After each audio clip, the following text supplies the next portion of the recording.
have a bilingual class. So, but I was talking about the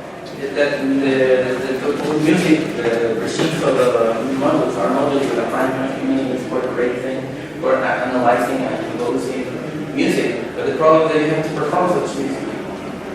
And when in France, in the MaMuTh,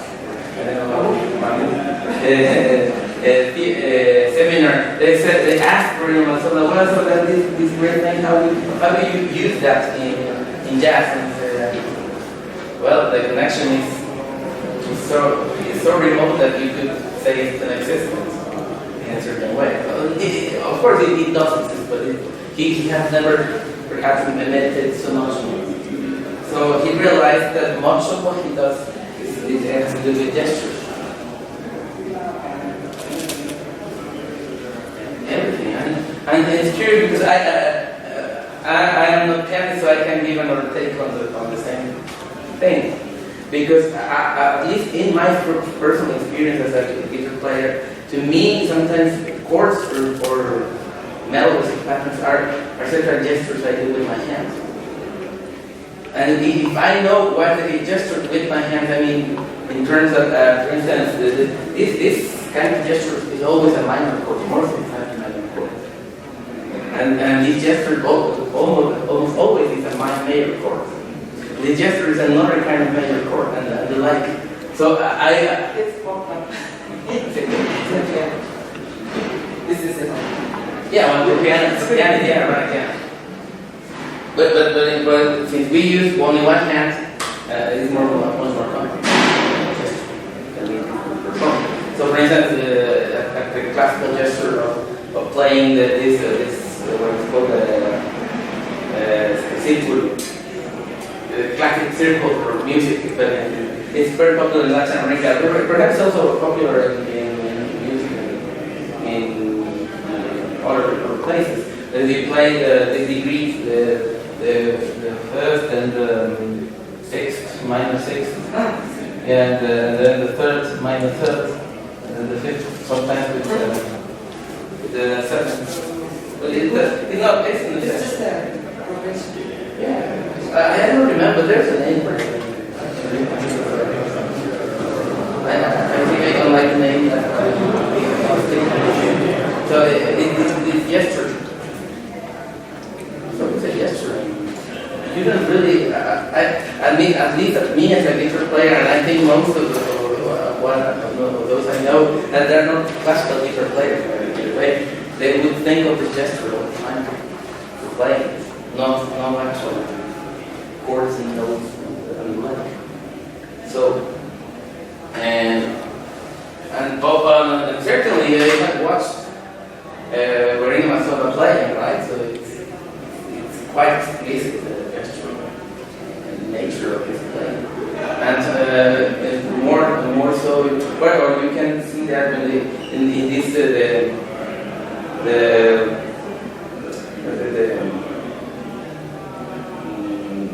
CD synthesis that he showed, the drawing of the cover of the CD. It's a drawing by someone that was not aware of mathematics. He draws his hands as gestures, very gestures. In this cartoon, this Mazzola's cartoon, and I think he quite captured the way he plays. So, for this you need what I would say to a very simple, the most simple definition of gesture that we can use is something that has a skeleton. I always say meat or flesh. Well, I think flesh would be a better term, right? Yeah. So, skeleton would be like the plan, general plan of the gesture. Is mathematical background. Right. And the flesh, but reading the literature, it is also a diagram. Right? I would say, well, it is a diagram, but within in space.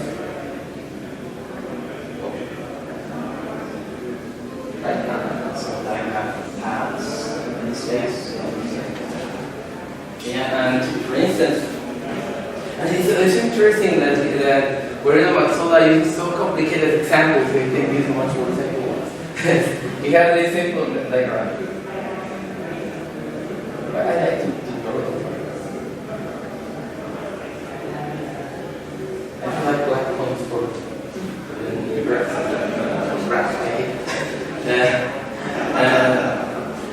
Because you can, when you draw a large graph, then it can be confused with sections. Black holes. And let me draw it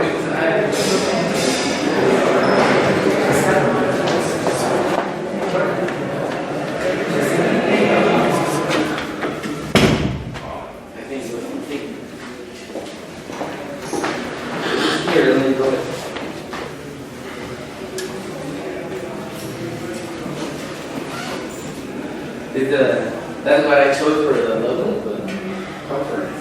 Maybe we can put the name for 1, 2, 3, 4. I'm mistaken. 1, 2, 3, 4. It's a gesture.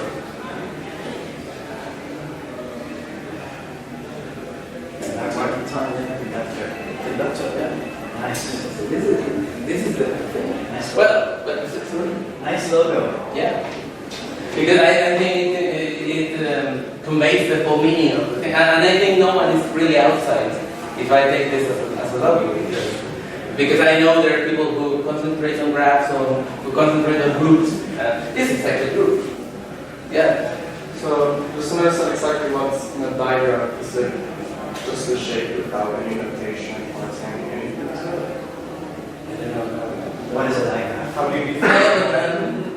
I don't know the progressing towards. Okay. Yeah. I mean,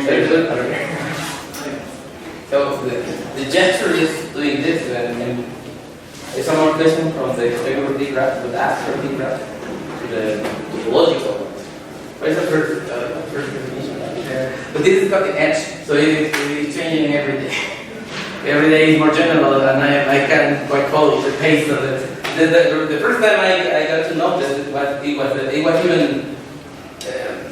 in purpose, because it was simply said that you have this graph and you embed it in a topological space. And you're not talking yet about the topological diagrams. Not yet. Or at least it was obvious that you can put this intermediate state. It doesn't seem quite essential. But actually it's somewhat essential because you don't need it to be within a topological space, right? I think you have been working on that, right? But it can be within an arbitrary category, right? Yeah. Well, so this is a gesture. It's a morphism.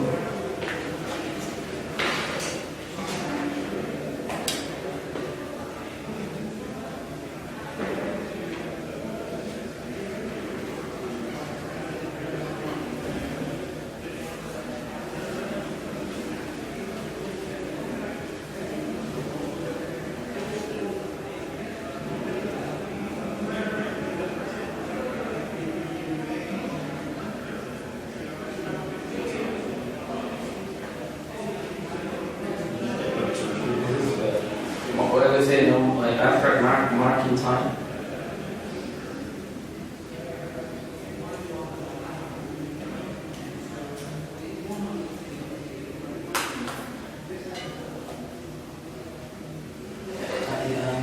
Or tapping, what would be the other term? Marking time or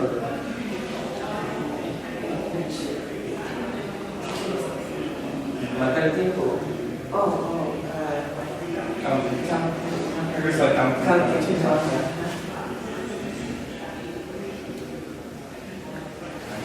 Tapping.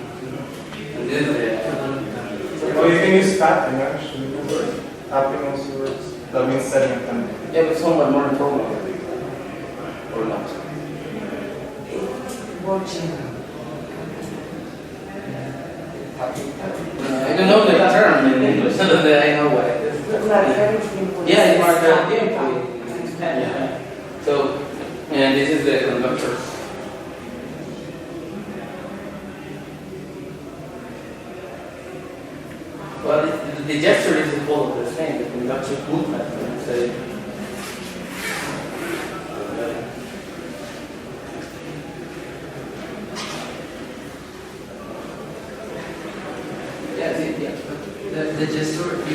amorphism between categories.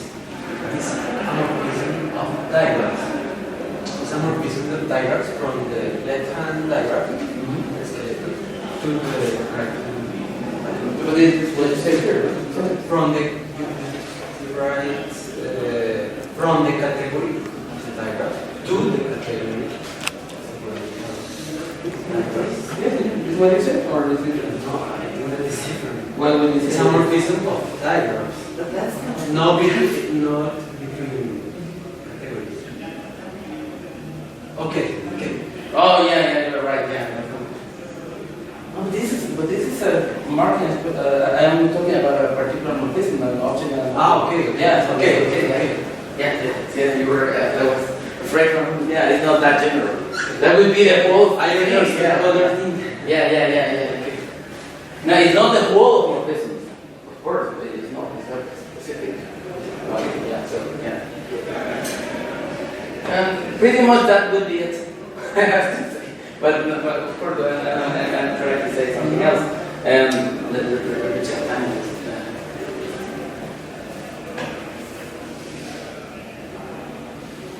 So this is why it's so essential for music, right? So because it's essentially the same. I have this chord, for instance, here, some guitar piece, and I have to figure out the gesture in order to play it.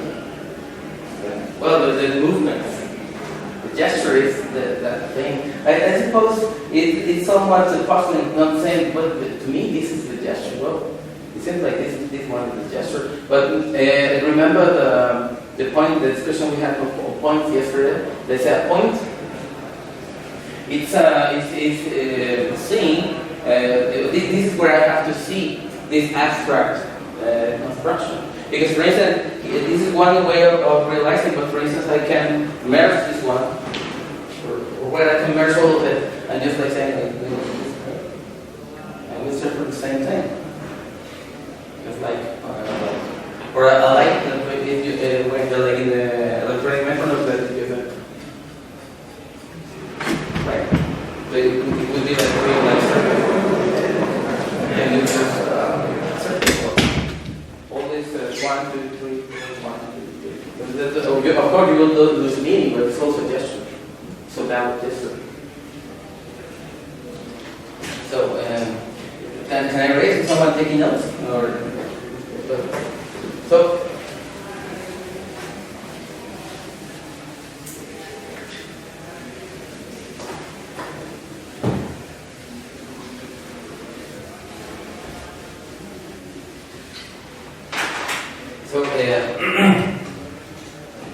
Then we can discuss iPad gesture. That once you have gestures. I mean from one diagram to okay. Then you can topologize those gestures. That we.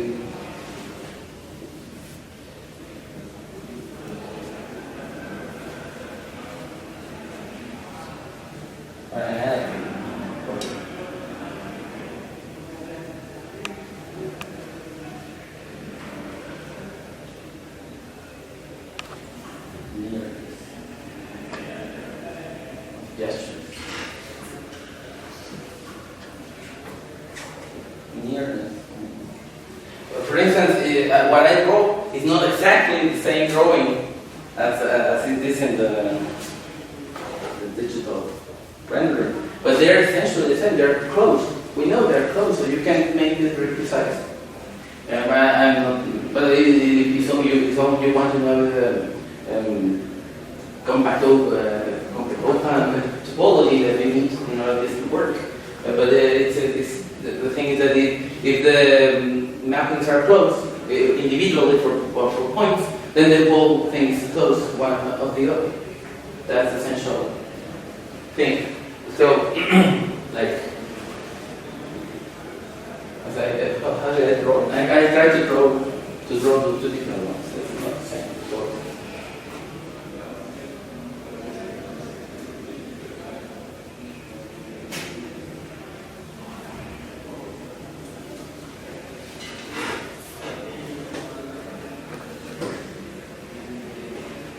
close to it. It's not the same, quite the same, but it's close. So you can iterate.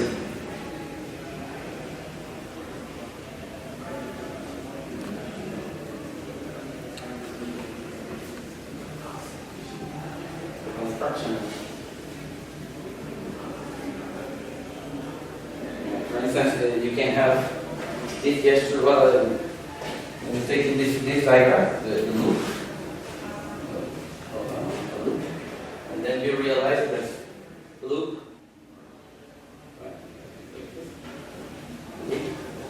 And then all loops are closed, so you can do this.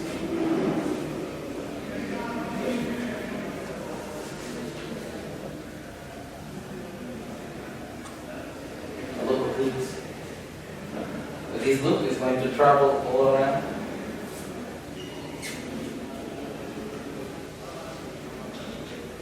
And going to get back to the original target to target. And then there's gesture. It's also gesture. What about nine or gesture?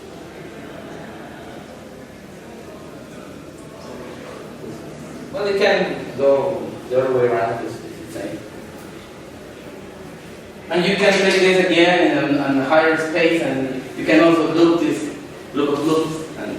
And in fact, this conductor, the orchestral conductor, is also an anti-gesture. In fact, he does not do it only once, but many times over during the.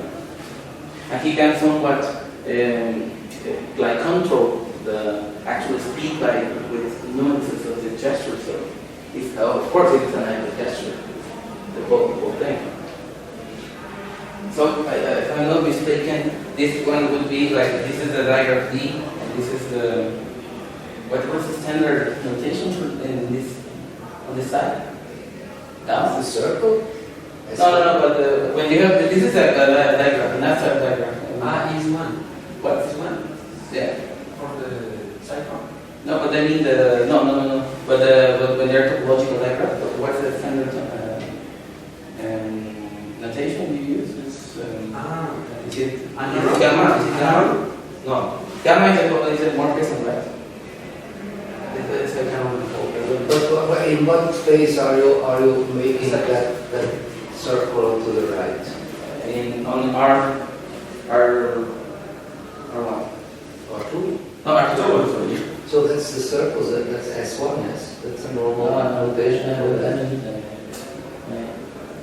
Let me check.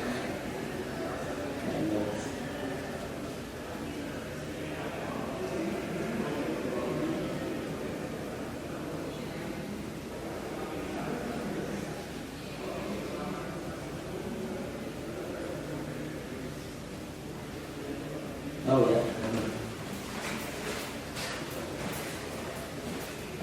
Well, I've listened, I think one of the first papers on the subject. That's the set of all those. Yeah, so curves. Well, the gesture is gamma from this to this, right? Yeah. And this would be like, or I prefer this one that's is umbrella. It is something living here, right? Yes, that's an element of that. Yeah, so this is living here. This is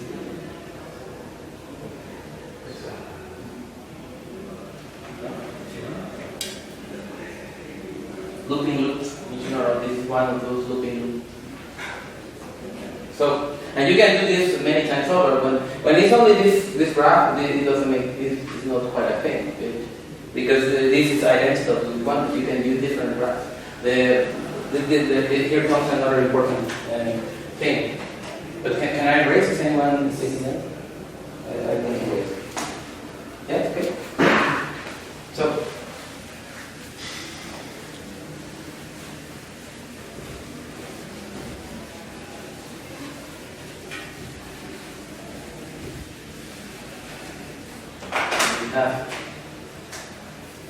Escher theorem.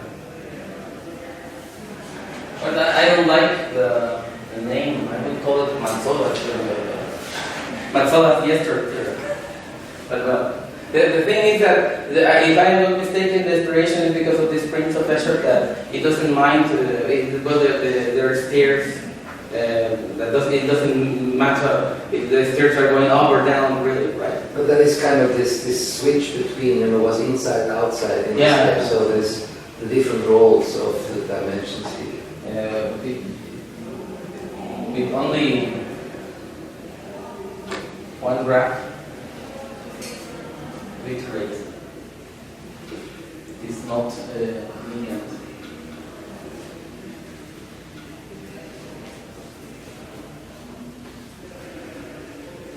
Combination, right? You see first the loop. You see a loop like this, and then in this space you take this graph, and then you have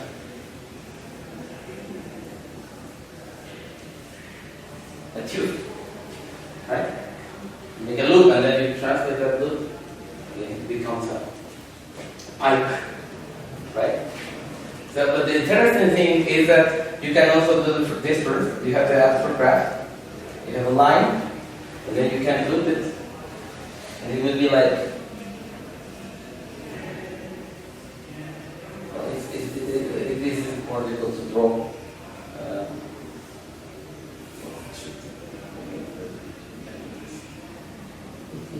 Yeah.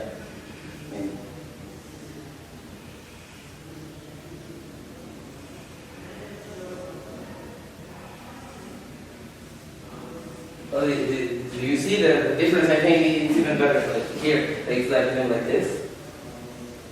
Not exactly, but the idea and the other is like. You see, and you get the same thing, right? It's a pipe anyway, right? So essentially, you can.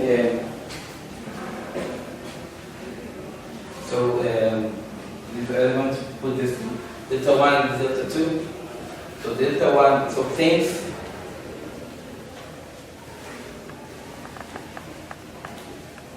inside are essentially the same as the other. So you take the composition of delta 1 and delta 2, and then that makes it pipe. So again. You take the composition of delta 1 and delta 2, and that gives you the pipe. Yeah, but in one interpretation of it, you do the loops, and then you translate that loops. Because there's a difference between having a bunch of circle slices. Yeah, exactly. No, there is a bunch of lines that they are facing. Yeah, and you get the same pipe, right? So are essentially the same. And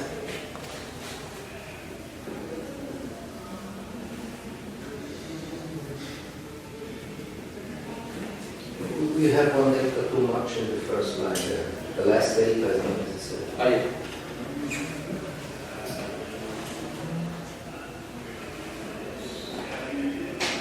I don't have this animation. I didn't like to use that much. But I remember that when the first time I was in pure contact with this notion of gestures in Huatulco, if I'm not mistaken, there was a handcraft I saw in the street. There was this like the classical example of that is in the animation that Dr. Mazzola used for to show that this is essentially the same.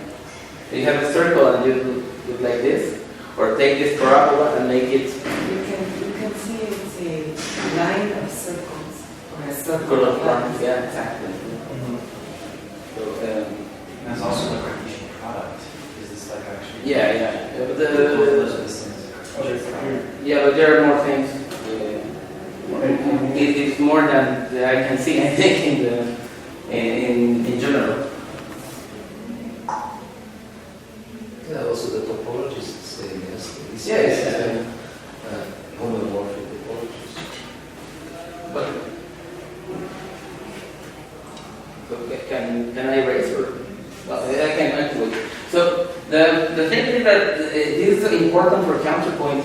I think it has been expressed by Mazzola, but not quite enough. But because we haven't done this historical research of this gestural shift. I mean, because during some time, some theory says counterpoint is a melody that you lift, right? And some others said no, counterpoint is intervals that you make a dance. So it's essentially this thing of the chauffeur. They say, I do this line and then I make the other one based on this one. And the other says, but it's not that common. It's more common to think on a line and then you deform the line to make the cantus. That the other side, that you take an interval and you're making this interval to dance. And so essentially you get the same. And this was some kind of discussion very actually I think did not discuss this. John Appleton's take on counterpoint and Garlandia's take on counterpoint. Because Appleton was on this camp of saying that lines that are lifted, and Garlandia was on the other camp saying no, counterpoint is interval, dancing interval. I mean, logically speaking, counterpoint is counter, one point against the other. This is of course absurd if you look at the lines because they are all consonances. So kind of moving one line to the next one, which is consonant, is not a counter movement. It's not the opposite. But if you go horizontally, from one interval to the next, there's where you want to create tension. So you want to create counter there. At least it's easier to express that in that viewpoint. Yeah, right. So, may I read them? Yeah. So.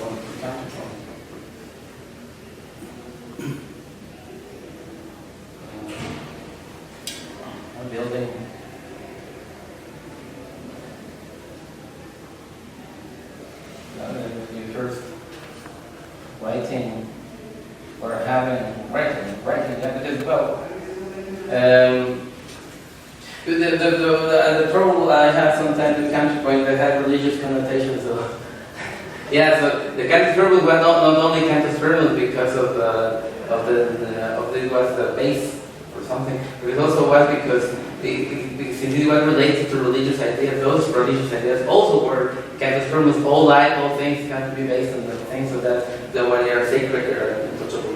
I mean, you cannot do whatever you want. Once some saint came up with some good composition for the cantus firmus, you have to respect that it's sacred. Right? Well, I would not try to mock up being mocking on this, but this is more or less the thing. It took some deal of time saying, well, the point is that I want to have some kind of base for my composition, so I need to know how to write this base. And writing the cantus firmus.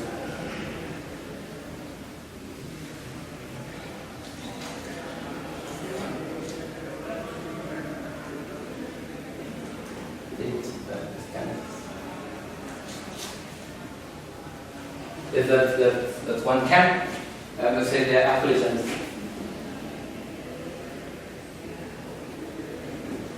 The Música, I think, was a treatise or his treatise. They said he has a very long chapter on this, on how to write good melodies. And then they say, yeah, you can have a symphonic relationship between them, and sometimes you can use something to make it more interesting. But he was not much interested in this lifting, but more in this part. Because I think, I have to read that more carefully, but if I understand well, why we have this is essentially the problem that is kind of solved because of the symphonic relationship between them, or the consonant relationship between one and the other. And the other camp that is Garlandia's, I would say. If I'm not reading wrong the paper by Facultad, is that you have this. And the movement is like this. So that's how you get it. But you can. It's something I have to draw and you have to see because the result is the same, right? I'm trying to emphasize that he says, well, I have this interval, and I move to the next interval, and in such a way the kind disturbance and this kind will be the outcome of this movement. And I have to remark again that that's what he says. If I'm hearing a consonant, the previous one could be consonant, but it also could be relatively dissonant with this consonant. And I have to say again, I don't see that specifically quoted in class during sax, but it's the same idea that he has in one chapter and it says the thing between perfect and imperfect consonants is more a Mazzola product position between them. So you think of intervals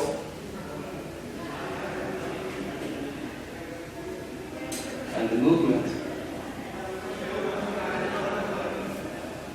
connecting them. And the extra theorem is essentially the same.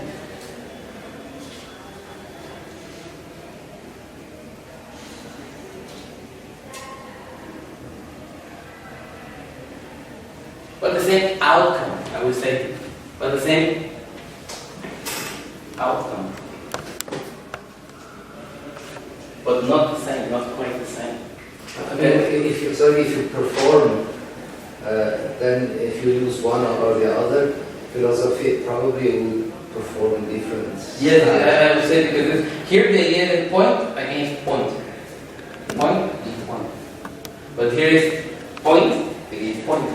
Point against point. This is a point we saw that yesterday. These very intervals are also points. I also need to explore this and make this connection more explicit. So, yes. in the first case, you have two melodies.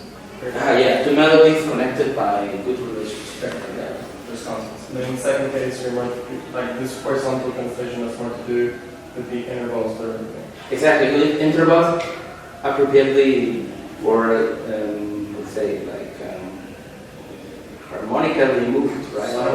But in the original essence of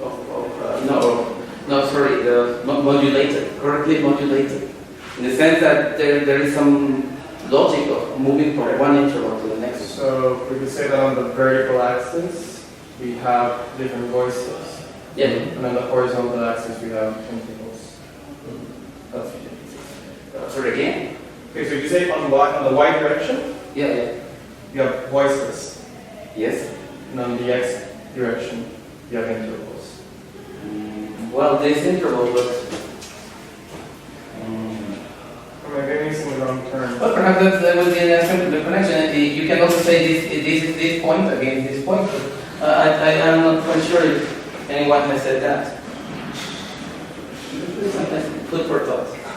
No, but this remark was very, I think, on a kind of more elementary level, because he was saying that on the left side you have just these different voices, yes? Yeah, but here we're only talking about two voices. But yeah, we can have many. Yeah. Yes, generally. But at least I'm speaking on to myself. I don't know what kind of point is when you have this thing and this thing. If I'm not mistaken, you say that there are two schools, right? They say that you have truly two intervals, and others say that you have this and this. I don't know if they're connected. Perhaps I should share the solution. That's what I have been philosophizing about. So, I think I'm almost done, but here I would say that I'm in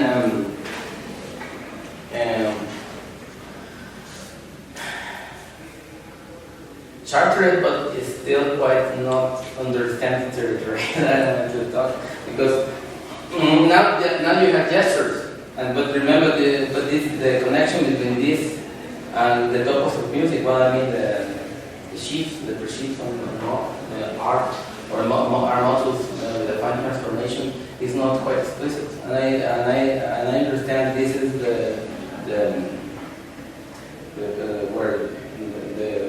origin of the environmental lecture. Am I mistaken? Well, yes. I mean, the whole introduction of these topological aspects was not explicit and not really very efficient in the topos of music, because we had these module categories. Yeah, we have lots of formulas. Yeah, lots of formulas exactly, but this kind of continuous thing was hidden, or at least it was not really that. Yeah, so yeah, but let me. I will do my best trying to explain what's morally true regarding that conjecture. So gestures and formulas.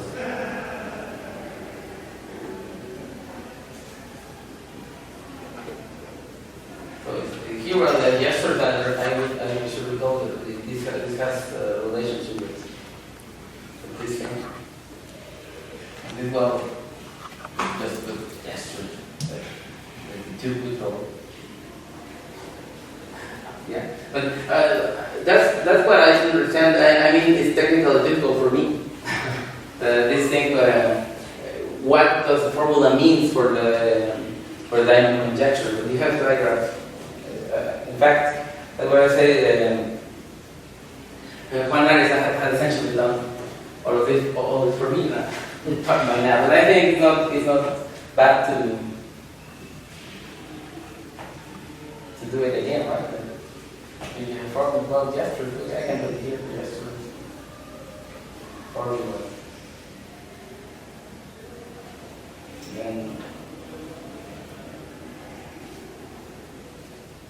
And something that you know, something we don't know is there or different.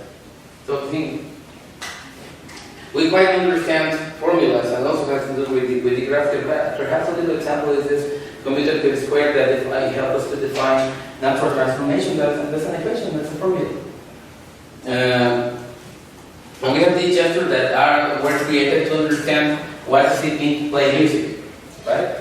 But there is wherein Mazzola conjectured that there should be some kind of space where I can embed both, right? And so it can be explicit the fact that that the music that is making its formulas into gestures from being playing is an adjunct functor to the I will try to explain what this means to the fact of styling formulas from gestures. But here there's another layer. Here is gestoids, right? Is it wrong? I can give it a formula. Gestoids. This is formal. Let me check my table. These notes.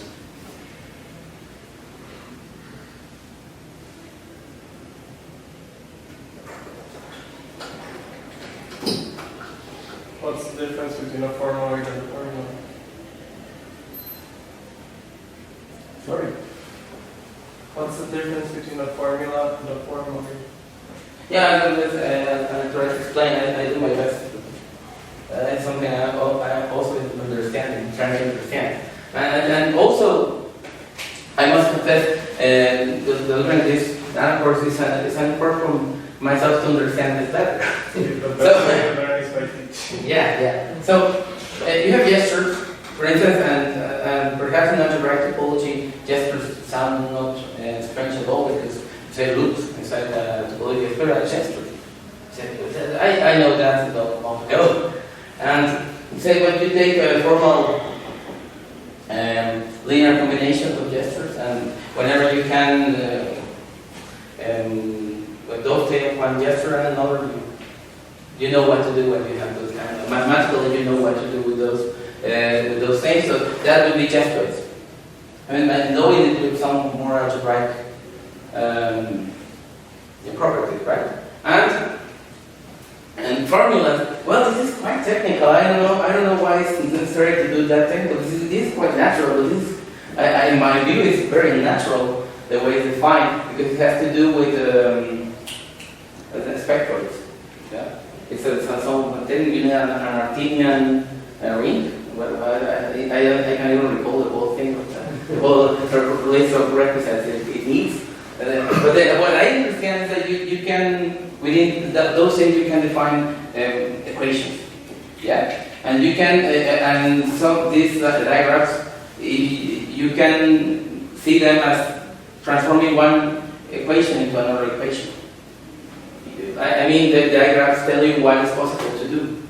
For instance, I would say morally is the same, that if you have this, you can get this. Sorry.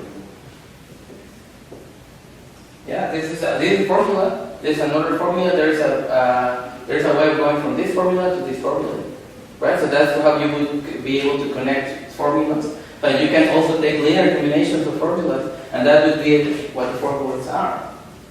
So you have linear combinations of gestures, linear combinations of equations, formulas, and you say, can I find some place when I can see both of them? So I can understand why, if you have, if I have, I also always forget when it's a right and a left adjoint. Yeah. Okay, so you say that you take a linear combination of formulas and makes a formula. Not quite. Not quite. Well, you can have a trivial combination of one formula, and that would be the formula. So is it like family of formulas? Yeah, a weighted family formula. I mean, the formulas are just bases of a vector space, Yeah. and then you take formal linear combinations of those things. Okay, I'm taking an example. Let's say you take Maxwell's equations. Yes. You take each equation, and then the four of them constitute a formula. Yes. That describes the parameters. Okay. Yeah. But let me be clear here.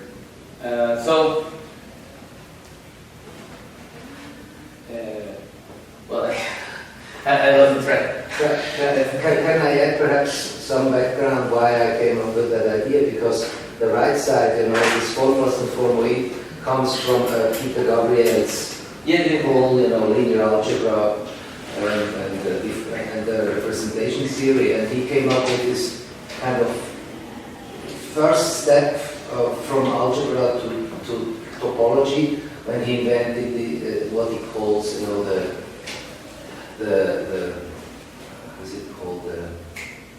the path category, first in English, yes. So you take a diagram which is just an abstract thing, and then you create all the paths, and then you linearize that. So the paths are a category, but then you take linear combination of such paths, yes. Mm-hmm. And it is well known that these things describe all important algebraic structures, yes. For example, the polynomials in one indeterminate is just the loop, yes, this very simple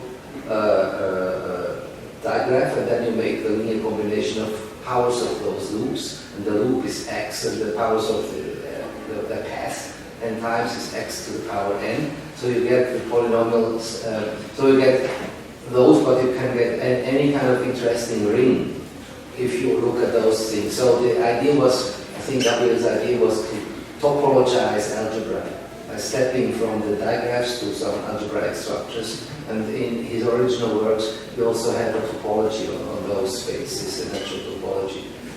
But that was forgotten more or less. Yeah. I don't know. I don't know why, because it seems to be these ideas seem to be quite central to representation theory. And representation theory is quite an active field in mathematics. So I don't know why. I have been conducting a seminar at UTM on representation theory. Not only because of this, because it's also important for combinatorics, and I like combinatorics. And it's so strange that it's not mentioned in several books, the same of Gabriel's construction. They delve into quite advanced topics, but it's not like present this thing of topologizing the algebra. So it's just strange. I don't know. Yeah, I don't know why as well. So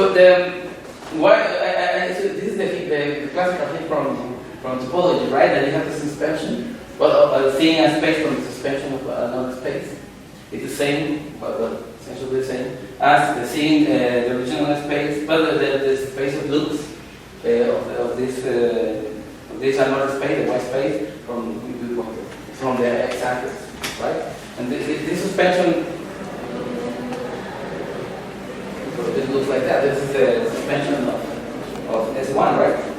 Perhaps that's what they use sometimes sigma notation, right? Because it can become somewhat confusing. The circle with an S.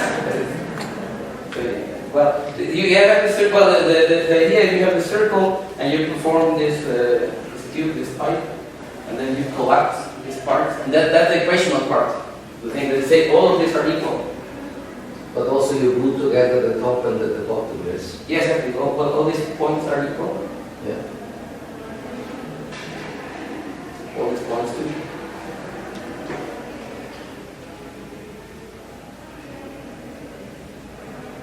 So you get this. And then you have to identify also the product of the base point of used Yeah. where the line also goes to one point.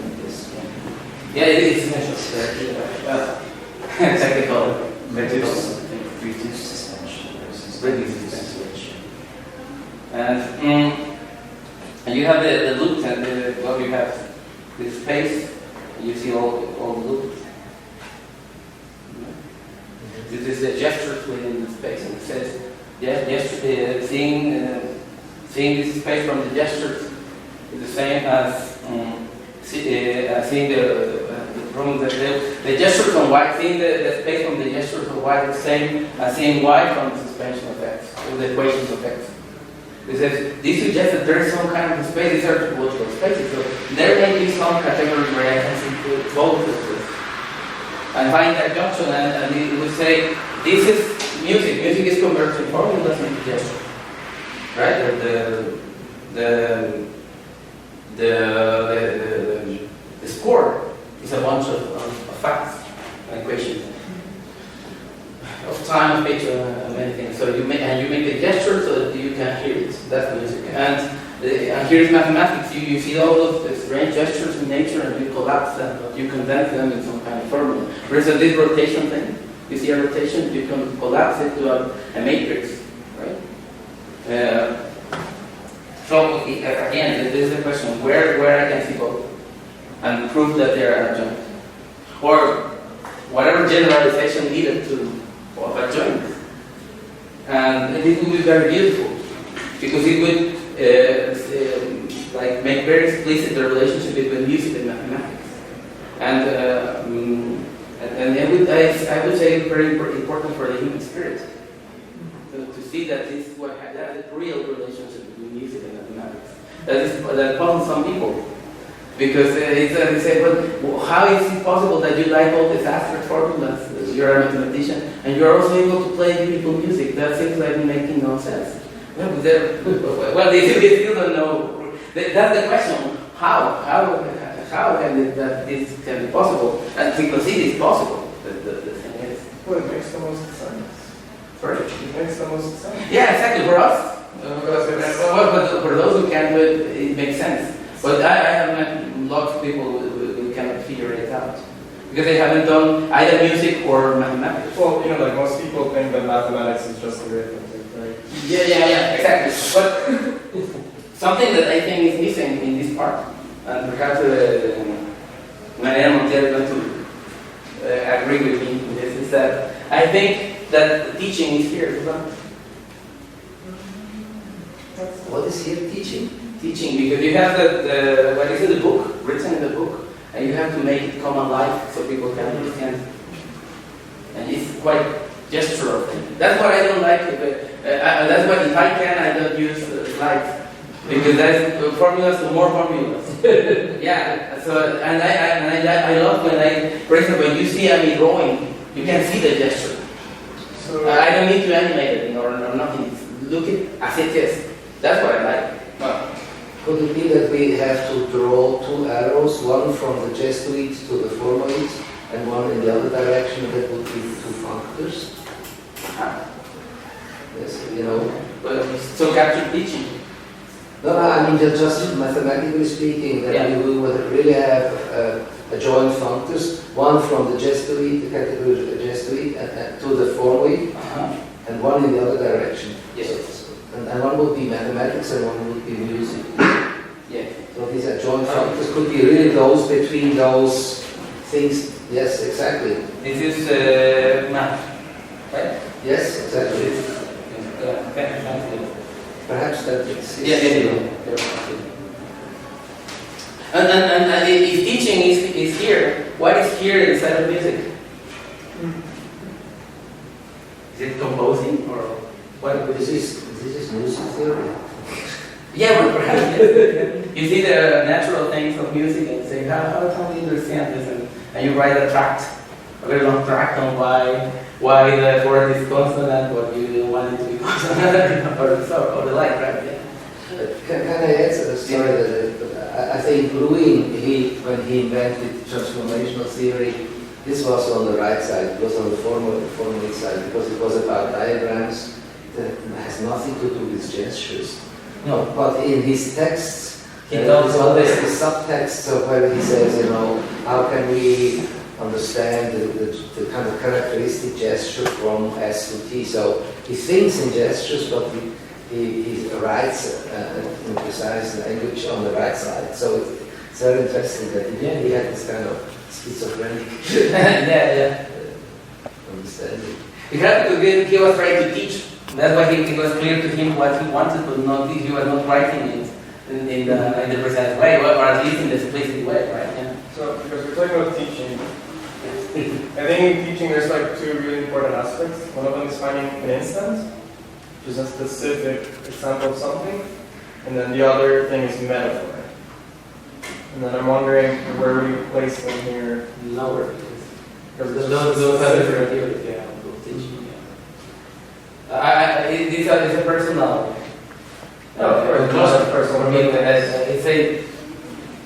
If you say in math you do not perform well, except if doing music, I say that's somewhat limited. I'm not sure that. I think you can perform math without explicitly doing music, because to me that's what is teaching. And I would not accumulate that the examples. Of course I know the example, but that would be like technique.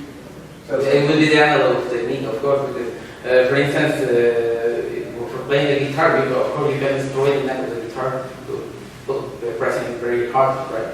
But you don't need to press it very hard. You need to have the right pressure in the right place at the right time, right? So, and that would be choosing the right sample with the right network. Yeah, but sometimes not enough. You just have to make this come alive. That wasn't what I was thinking. Yeah. Yes, I wasn't. But of course that would be some kind of field of research to say if we can make that even more precise. So that would be it. I have no more to tell you except to read. And my intention was to get the bite of the whole thing, to guide you somewhat to what is outside or inside the focus of music and all the gestural material. I don't know what's the plan in the new edition of the focus of music. If gestures are in the very beginning or no, none of the gestures are in volume 3. So this is 500 pages just about gestures, about all the theories and all the things. Yeah. Knows better than I know. Well, I haven't seen it in volumes. Volume 3. Wow. It is here. Volume 3. Springer has it, yes. I'll have a look.